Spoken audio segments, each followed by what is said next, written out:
parce que je ressens dans mon cœur que l'argent, ça représente le Saint-Esprit. Du coup, j'ai pris l'argent. D'accord, ok. Ensuite, Moi, j'ai pris la couleur rouge, un peu dorée, parce que ça représente un peu la lumière, les oiseaux. la lumière, les oiseaux. Oui. D'accord. J'ai pris le violet parce qu'il n'y avait pas de noir, donc je trouve que ça faisait un peu laser. Ça faisait un peu la terre, d'accord. Alison, Moi, j'ai pris le blanc encore parce que ça représente les oiseaux. parle un peu fort.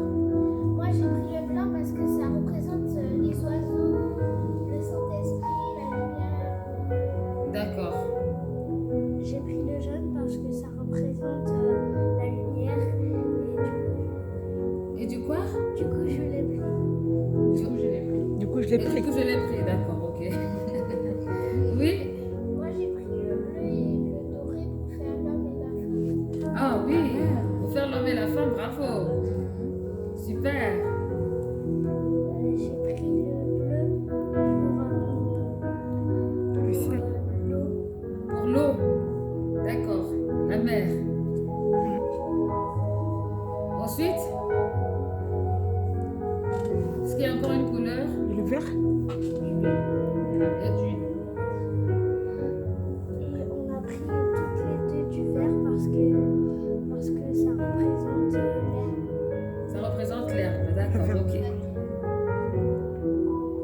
D'accord. Est-ce qu'il y a une couleur qu'on n'a pas vue? Non? Est-ce que vous aurez rajouté une couleur dans la création, là, ou pas?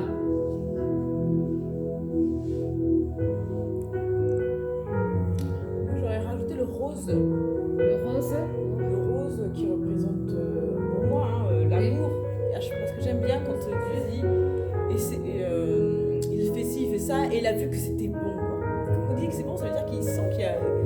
C'est l'amour en fait qu'il a pour la terre, pour les animaux, pour l'homme et la femme. Pour moi, et le rose. D'accord. Très bien. Quelqu'un d'autre a reçu quelque chose ou c'est bon? Moi, j'aurais mis du rouge. Pour. Mais je sais pas après, est-ce que ça va être adapté au contexte. Moi, j'avais pensé au rouge pour l'homme, mais pour anticiper la préfiguration du fait que Jésus soit arrivé. Ah, d'accord, Pour ouais. sauver, enfin, pour Sauver remettre dans l'humanité, l'ordre quoi. tout ce qui avait été finalement perdu. D'accord. D'accord. Moi, j'aurais mis l'arc-en-ciel pour le 7e jour parce que du coup, c'est toutes les couleurs réunies, c'est la création aussi. Ouais, c'est bien, ouais, c'est vrai. C'est. Ouais. Donc, on pourra, comme elle a proposé l'arc-en-ciel pour le 7e jour, là, vous avez Oui, on a. qui est multicolore là, non? Oui. Un ruban, je crois. Oui, on a les deux. Un éventail en plus, c'est trop ouais. D'accord. Ouais. Génial. Alors, c'est très très bien. C'est très très bien, non? Je laisse. C'est très très bien. Alors, du coup, j'ai.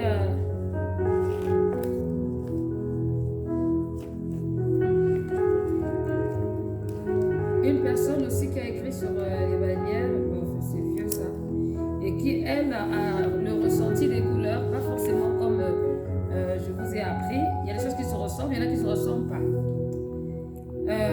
Par exemple, alors elle, c'est par rapport au nom de Dieu. À chaque nom de Dieu, elle a attribué une couleur. Ah, c'est super intéressant. Voilà.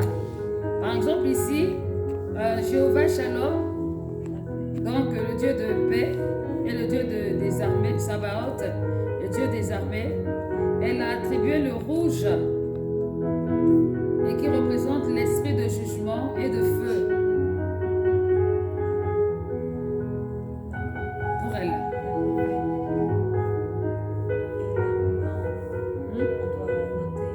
Si tu veux. Jéhovah Jireh, le Dieu qui pourvoit, elle a représenté en orange avec l'esprit de grâce et de supplication.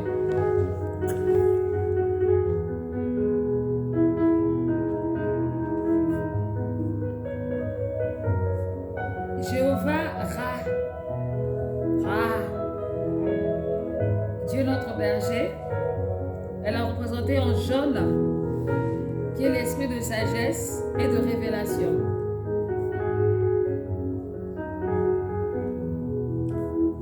Bon, là, je crois que là, par contre, on est bien d'accord. Jéhovah Rapha, Dieu qui guérit le ver, esprit de vie, guérison et prophétie. Tu as dit quoi? Esprit de... De vie, guérison et prophétie.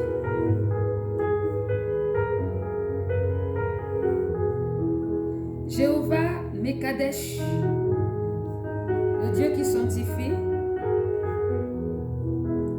Elle a mis esprit de sainteté et d'adoption en bleu.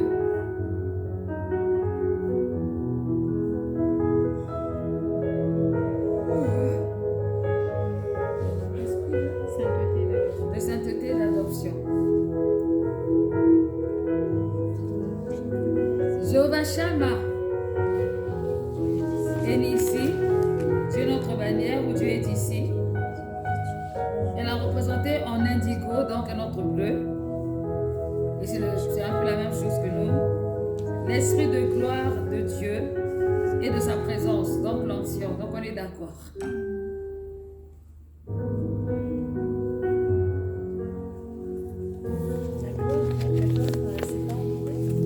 L'esprit de gloire de Dieu et de sa présence. Elle, c'est ce qu'elle a mis en indigo, mais nous, on représente l'onction. Ben, c'est la même chose à peu près. Jéhovah Titekenu, Dieu de justice. Le violet. L'esprit de vérité et de filiation.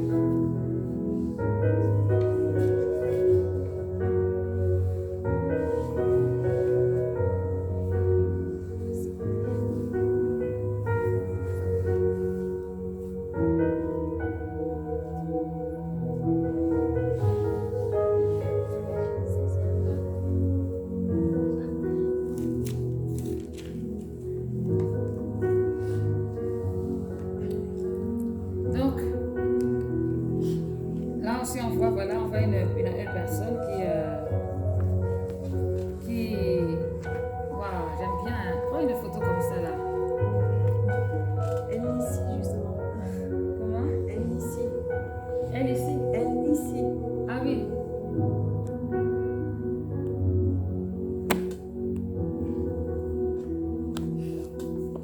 Tout ça en même temps, les filles. Comment? Il y a la puissance là-bas. Ah oui, oui, c'est clair, ouais. Ils ont tous levé. On sent une J'oserais onction, plus la toucher. Hein. une onction là-bas, c'est fort, hein. C'est concentré. Seigneur, que tu sois consacré totalement. Au nom de Jésus-Christ. Totalement. Donc, sur la base donc, de ces couleurs et de ce que cela inspire, on peut donc raconter une histoire, on peut créer une atmosphère pour expliquer la parole de Dieu. Et tout ça, on peut le mettre sous forme de spectacle. Alors, pour revenir à notre Genèse 1, maintenant qu'on a les couleurs, on va essayer de mettre ça en scène avec comment dire, chaque phrase avec un mouvement et une couleur. Par exemple, tout à l'heure, ils ont essayé de faire ça, c'était pas mal. Mais on va essayer encore. Juste par exemple, la première partie qui est. On avait fait la dernière fois, on avait arrêté le premier jour. Ben oui, c'est ça, on va reprendre. Alors, au commencement, Dieu créa le ciel et la terre. La terre n'était que chaos et vide. J'aime bien, je refaire informe et vide. Chaos et vide. La terre n'était qu'informe et vide. Il y avait les ténèbres à la surface de l'abîme et l'Esprit de Dieu planait au-dessus des eaux. Qui veut le faire? 2 personnes. Non, mais vous aussi, les adultes, hein? Comment s'appelle la personne? Quelle personne? Marie-Violaine? Marie-Violette. Oui. Marie-Violette. Je comprends pas ta question. On a voulu savoir l'auteur des écrits sur les. Ah, je sais pas. Je sais même pas. Ça fait longtemps que je n'ai pas regardé d'enseignement à l'époque. Donc, ça n'existe pas le livre. Hein. Allez chercher. Il n'y a pas de référence justement sur. Non, c'est un fascicule en fait. C'est un fascicule. Le vôtre, il a été Bientôt, pourquoi nous levons les bannières de l'église? Non, c'était un fascicule. À cette époque-là, on faisait beaucoup d'enseignements, chacun apportait ce qu'il avait reçu. Et sur sa base de la parole de Dieu, donc du coup, on se complétait. En 2005.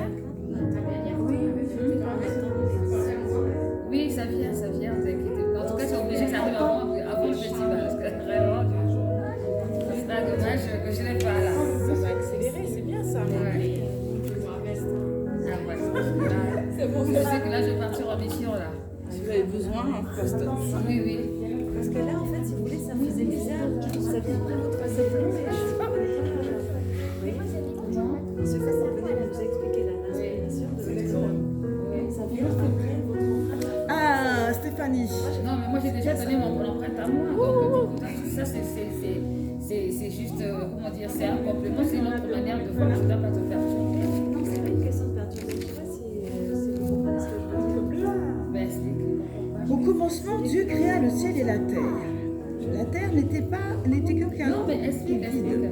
Il y avait des ténèbres à la surface de l'abîme et l'Esprit de Dieu planait au-dessus de l'eau. C'est pas. Je comprends pas pourquoi vous êtes caché dessous en fait. C'est l'eau ici, c'est de l'eau. C'est bleu. Mais après, il va se lever pour faire Parce qu'ils des sont autres. censés être les ténèbres, donc c'est pour Mais c'est ça. une autre manière, c'est tout. Au commencement, Dieu créa le ciel et la terre. La terre n'était que chaos. Comme ça là. En fait, là, Et l'esprit s'est levé sur les Voilà. La première partie, c'est l'explique. c'est comme si.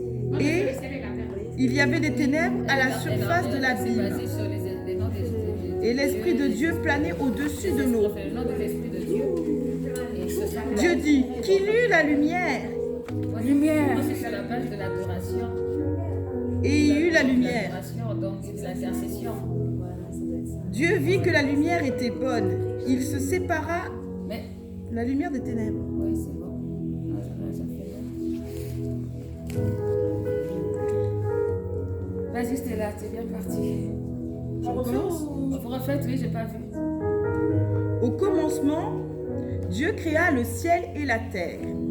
La terre n'était que chaos et vide. Il y avait des ténèbres à la surface de l'abîme et l'Esprit de Dieu planait au-dessus de l'eau. Dieu dit, qu'il y eut de la lumière, et il y eut de la lumière. Dieu vit que la lumière était bonne, et il sépara la lumière des ténèbres. Dieu appela la lumière jour, et les ténèbres nuit. Il eut un soir, et il eut un matin. Ce fut le premier jour. Dieu dit qu'il y ait une étendue entre les eaux pour les séparer les unes des autres. Dieu fit l'étendue et sépara ainsi l'eau qui est au-dessus de l'étendue de celle qui est au-dessus. Cela se passa ainsi. Dieu appela l'étendue ciel. Il y eut un soir, il y eut un matin. Ce fut le deuxième jour. Dieu dit que les eaux qui sont au-dessus sous le ciel se rassemblent à un seul endroit et que le sec apparaisse. Et cela se passa ainsi. Dieu appela le sec terre et la masse des eaux mer. Dieu vit que c'était bon. Puis Dieu dit que la terre produise de la verdure, de l'herbe à graines, des arbres fruitiers qui donnent du fruit selon leurs espèces et qui contiennent leurs semences sur la terre. Et cela se passa ainsi. La terre produisit de la verdure, de l'herbe à graines selon son espèce et des arbres qui donnent du fruit et contiennent leurs semences selon leur espèce. Dieu vit que c'était bon. Il y eut un soir, il y eut un matin. Ce fut le troisième jour. Dieu dit qu'il y ait des luminaires dans l'étendue du ciel pour séparer le jour de la nuit. Ils serviront de signes pour marquer les époques, les jours et les années. Ainsi, pour éclairer la terre. Et cela se passa ainsi. Dieu fit les deux grands luminaires, le plus grand pour présider au jour et le plus petit pour présider à la nuit. Il fit ainsi les étoiles. Dieu les plaça dans l'étendue du ciel pour éclairer la terre, pour dominer sur le jour et la nuit, et pour séparer la lumière des ténèbres. Dieu fit que c'était bon. Il y eut un soir, il y eut un matin, ce fut le 4e jour. Dieu dit que l'eau pullule d'animaux vivants et que les oiseaux volent dans le ciel au-dessus de la terre. Dieu créa les grands poissons et tous les animaux vivants capables de se déplacer. L'eau en pullula selon leur espèce. Il créa aussi tous les oiseaux selon leur espèce. Dieu vit que c'était bon. Et il bénit en disant: reproduisez-vous, devenez nombreux et remplissez les mers, et les oiseaux se multiplient sur la terre. Il y eut un soir, il y eut un matin, ce fut le 5e jour. Dieu dit que la terre produise des animaux vivants selon leur espèce, du bétail, des reptiles, des animaux terrestres selon leur espèce. Et cela se passa ainsi. Dieu fit les animaux terrestres selon leur espèce, le bétail selon son espèce, et tous les reptiles de la terre selon leur espèce. Dieu vit que c'était bon. Puis Dieu dit: faisons l'homme à notre image, à notre ressemblance, qu'il domine sur les poissons de la mer, sur les oiseaux du ciel, sur le bétail, sur toute la terre et sur tous les reptiles qui rampent sur la terre. Dieu créa l'homme à son image. Il le créa à l'image de Dieu. Il créa l'homme et la femme. Dieu les bénit et leur dit: reproduisez-vous, devenez nombreux, remplissez la terre et soumettez-la. Dominez sur les poissons de la mer, sur les oiseaux du ciel et sur tous les animaux qui se déplacent sur la terre. Dieu dit aussi: je vous donne toute herbe à graines sur la surface de la terre, ainsi que tout arbre portant des fruits avec des pépins ou noyaux. Ce sera votre nourriture. À tout animal de la terre, à tout oiseau du ciel et à tout ce qui se déplace sur la terre et à ce qui est animé de vie, je donne toute herbe verte pour nourriture. Et cela se passa ainsi. Dieu regarda tout ce qu'il avait fait et il constata que c'était très bon. Il y eut un soir, il y eut un matin. Ce fut le 6e jour. C'est ainsi que furent terminés le ciel et la terre et toute leur armée. Le 7e jour, Dieu mit un terme à son travail de création. Il se reposa de toute son activité le 7e jour. Dieu bénit le 7e jour et il en fit un jour saint, parce que ce jour-là, il se reposa de toute son activité, de tout ce qu'il avait créé. Telle fut l'histoire du ciel et de la terre quand ils furent créés. Lorsque l'Éternel Dieu fit la terre et le ciel, il n'y avait encore aucun arbuste des champs sur la terre et aucun arbre des champs ne poussait encore, car l'Éternel Dieu n'avait pas fait pleuvoir sur la terre et il n'y avait pas d'homme pour cultiver le sol. Maintenant, toutes tes créations se mettent à danser ensemble. Allez, sont contents d'être créés. Hop.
toute la création.